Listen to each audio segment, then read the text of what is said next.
Hey, thanks for joining us. Can you start by introducing yourself and telling us a bit about your professional background? Yeah, Cam, thanks for having me. Appreciate it. So yeah, Haig, Sakouyan.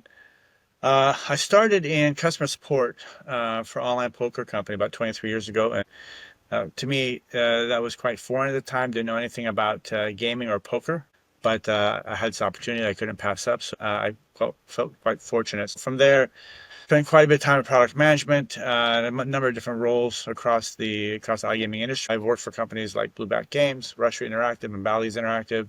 Today I'm at Incline Gaming Marketing, or we go as Incline. So we're a full service marketing agency, marketing company. I believe about 5 years ago is when we were established. I've been there a little over two. Work with partners across the world. I'm focused on Americas, but we have a team in London, one in Philadelphia, one in the Bay Area, and we focus on UA, CRM, and creative. Yeah, we work across multiple jurisdictions, primarily focusing on regulated markets in the real money space. But we do work in other verticals as well. And I think that gives us a pretty unique vantage point. Great. Yeah, so it sounds like you guys cover both the full gamut and also pretty much every channel for those types of clients. Yeah, I think we're pretty lucky in the way that we have the ability to work across different ad networks, different platform providers for what we would call in the real money space a PAM or platform. Do this one, but Well, yeah, yeah. uh, platform account management, or no, player account management. Sorry. So Mm. yeah, we're pretty lucky. We work with multiple PAMs, player account management systems. We work with many different CRM tools, and so because we're working with multiple partners across multiple verticals, multiple jurisdictions, I think it gives us a pretty rich view on things. Across your clients, what are the main differences in tactics or channels that you see between real money gaming and free-to-play games? Yeah, no, that's a great question. I guess first thing to note is that many on our team, including myself, come from free-to-play backgrounds, but real money gaming, I'd say, but real money is our focus, but real money gaming is also quite different. A lot of shared concepts, but the reality is that they're vastly different. Things like in the real money world, you have things like KYC, geolocation, payment processing issues that aren't really a factor in the free-to-play space. Although the fee that the platforms will take in free-to-play is pretty hefty, but you can kind of you're guaranteed that the payments will go through. Not always the case in real money. So I think I was thinking about this question. One interesting maybe nuance is free spins. In real money, a very common retention tool, but doesn't really make too much sense in free to play. Essentially, everything. If we're talking about casino free to play, every spin there is free. So that sense doesn't really have the same effect. Or VIPs.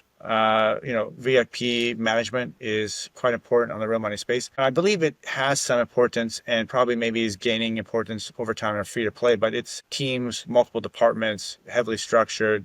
And often you can see on the real money side, pretty significant portions of revenue coming from VIP. So I think maybe those are a couple differences that we might see between real money and free to play. There's a lot of similarities, but there's some pretty big differences as well. And what are the early signals that you recommend clients monitor in the first 72 hours, say, after user acquisition? How do you help them kind of act on those signals? Yeah. So in these cases, everybody's hoping for players in our on day one, but the reality is that many of them convert, and the vast majority of them actually will convert afterwards. So lifecycle strategy is very key here, helping partners monitor all the kind of key elements of that stack we talked about earlier, KYC pass rates, payment processing, geolocation.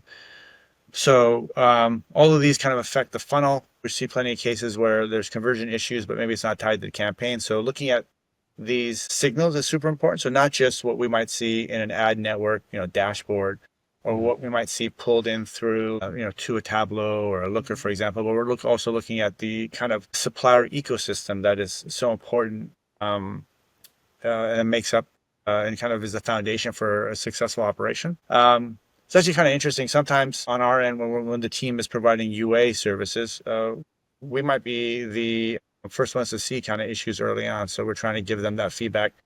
And I think one kind of final takeaway here is the MarTech stack. So very important to ensure that all the pieces are working early on. So yeah, I think there's a kind of a few thoughts there. Got it. I mean, those are great insights. In terms of how you help operators calibrate partner quality beyond CPA or ROAS, are there specific cohort behaviors or kind of any platform actions that you recommend they look at as second layer quality checks? Yeah, on our end with our real money partners, the main metric we look at there is what we call a CPFTD, or cost per first time deposit. So that's Uh, kind of the core metric. On the real money side, unfortunately, ROAS is a little bit tougher, especially on the app side. And I think, this probably transcends not just to real money, but it's a little bit difficult at times to pull the information through, especially with all the different issues we have in attribution with iOS. So trying to have a baseline is super important. If the partner is live already, trying to have a baseline and we can see what the incremental lift is, that's super important. When we launch campaigns, we're usually I mean, not usually. I would say that we always are starting out slow, ensuring tracking attribution is working. But the ultimate goal on the UA side for us is the cost per first time deposit. And if we have access to data, which we're always encouraging partners to provide, we're trying to couple that with the revenue that's coming through. But, obviously there's some difficulties separating organic and attributed, and oftentimes inorganic. As we know, there's many that aren't true organics. But to wrap it up, I'd say it's the cost per first time deposit. And then we're also looking at things like frequency, play, repeat deposits, and retention. Awesome. Can you walk us through how you design segmentation frameworks that operators can use to trigger like real-time offers or bonuses? What's one segmentation model that has outperformed the rest for driving redeposits, for instance? Okay, so in this case, we're always designing with the partner's goals in mind. For some, it's maximizing real deposits. For others, it's growing actives regardless of short-term revenue, which we would not always advise, but sometimes you have to work with what the partner is providing. So we would say that segmenting by user value and their lifetime is important. That usually yields strong results. We're trying to group the incentives and offers based on the quality or the future potential of those players. Recently, we were working with partners, and there was an instance about we had a lot of debates on trying to increase actives. And the reality is that without actives, without players, you have no revenue, but you're really trying to get the right players. So I think one of the examples of maybe things that we tweaked recently is trying to help layer in some prerequisites to ensure that those people that are being brought in are actually doing what we want them to do, and not just kind of bonus chasing. So by targeting the right people, we saw a big jump in revenue. You might have seen actives slightly dip, but the quality and the average amount of revenue skyrocketed. So on the CRM side, as a service, that's something we offer. We're doing strategy, execution, and creative. And so this kind of allows us to have that lens and that real-time view on promotion performance. Got it. Sounds like the trade-off was worth it in that case. Yeah, absolutely. It seems kind of counterintuitive sometimes, because you might want to, you want to try to fill that top of the funnel. You want people playing, but the reality is there are a lot of people out there that are going to play if you incentivize them, and sometimes you might not be able to get more than just their activity out of that. There's a balance, but I think the goal is to really try to get the right players. And meanwhile, you try to find ways to convert those that are maybe a little bit stubborn, that don't want to, they don't want to pay. I think in general, there's probably, I think the reality is always more that can be done. There's always things that can be improved, but trying to focus on the right players, I believe, is important. For sure. We actually ran our own survey with players recently where we segmented the audience into three main cohorts, actually. The VIPs who play real money gaming apps several times a day. And then you have the core players who play at least once per day, and then casuals who play, weekly maybe. And the data reflected that the in-game ads consistently outperform other acquisition channels across all the cohorts, yet each responds to very different incentive triggers. So based on your experience, how do you develop cohort-specific creative libraries that scale for multiple operator brands across channels such as in-app and TikTok? So we tend to segment our creative strategy more by the vertical. So if it's often it's casino or sports. I think we have dabbled in others, unless maybe we're trying to retarget. So I think that said, the key that we find is the offer that often drives the results more than the visuals. But I think these things do kind of work in tandem with one another. We ran some tests, and sometimes, same creative, but revamped or retooled welcome offer, for example, for, let's say, a sports partner, can make a world of difference. And it's actually kind of shocking at how much the performance changes. So I think there's definitely something to be said for the ad network and the format. Is it static or video? The length of it. Even if it's TikTok, are you trying to create something that feels more native? Although some partners might argue the quality looks terrible, but that seems to be what the audience desires. But I think we've seen that the offer is really kind of what drives it. I mean, there's some nuances. You want to have things in the first few seconds. You want to have clear end cards. You want to, have something that's catchy. But the offers, yeah, super important. So we're also leaning into AI tools nowadays. But our creative team, our creative director have such a high bar that up until recently, those weren't really things that made sense for us. Yeah, we have a full-time creative team that's kind of always testing. They're working in tandem with the UA team, and so the data is being fed back in, what's working, what's not working.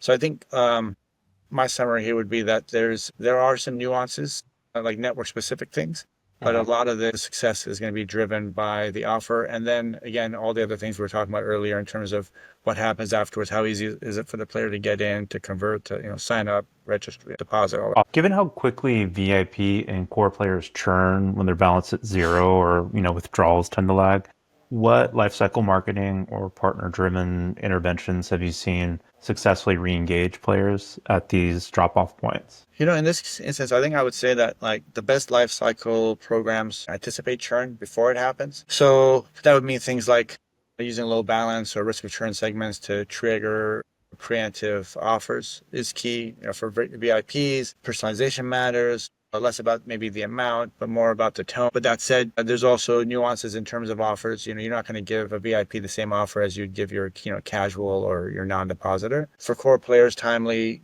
can't miss messages work well. We also try to help surface operational issues. Sometimes we're the first to detect things. But in App Store, I think in terms of early warning signs, App Store reviews are very good for that. Messaging can help smooth it over. But I think one of the issues is that, maybe one takeaway here is trying to be proactive is good, but also there's tools. Obviously, the tools that, for example, you guys offer are very good in trying to get people back in, trying to retarget folks. So I think it's a combination of stuff. I would say it all kind of revolves around CRM, also retargeting efforts.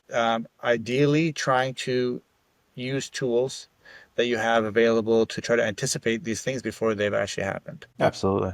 So just taking a step back, where do you see the iGaming marketing model heading in the next 12 to 18 months? And what trends or shifts should mobile game marketers in this space be preparing for today? So we're expecting marketing to get even more performance driven. For us in real money, there's new markets like Alberta in Canada where we're going to see an iCasino market open up where a new market's opening up, which we haven't seen in a very long time. Proving value early is going to be important, which is hence the focus on performance marketing. We're talking about AI a little bit, and AI is helping us move faster. There's a lot of things, both that the networks, tools are providing and other tools allow us to do analysis faster. Maybe we've been using AI to generate characters that welcome the viewer in our ads.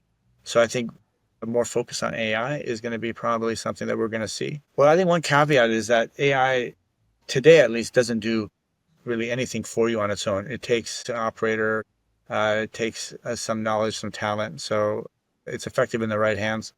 They're getting better and more complex. Across the board, actually, the comment would be that tools are getting better and more complex. So having the right people, having the know-how is going to be the competitive advantage. So focusing on like further refining and maybe extracting as much value from tools, I think that's going to be a big key. And measurement. Hopefully, even though we have all these limitations now with attribution and tracking, hopefully we'll start to see some improvements that help us get around that so that we'll be able to understand the true value and be able to optimize better on events like first-time deposit. But because the truth is attribution is not perfect, but the ecosystem is seeming to adapt quickly. So hopefully we'll start to see some major strides there. I hope so. You're obviously an expert in the space, so really appreciate you carving out some time for us. For folks that are interested in working with you guys, what's the best way for them to get in touch with you? And are you guys going to be at any major trade shows in the second half of this year? Yeah, no, I appreciate it. Thanks again for having us. So I think the best way, you go to our site, inclinegaming.com, or you can find us on LinkedIn, Incline Gaming Marketing. And I think the next one will be on the America side will be G2E, which is in October, I think, in Las Vegas. First week of October? Yeah, I believe so. Awesome. Well, I hope to see you there. Yeah. Thanks, Cam. Very nice chatting with you. You too. Thank you so much.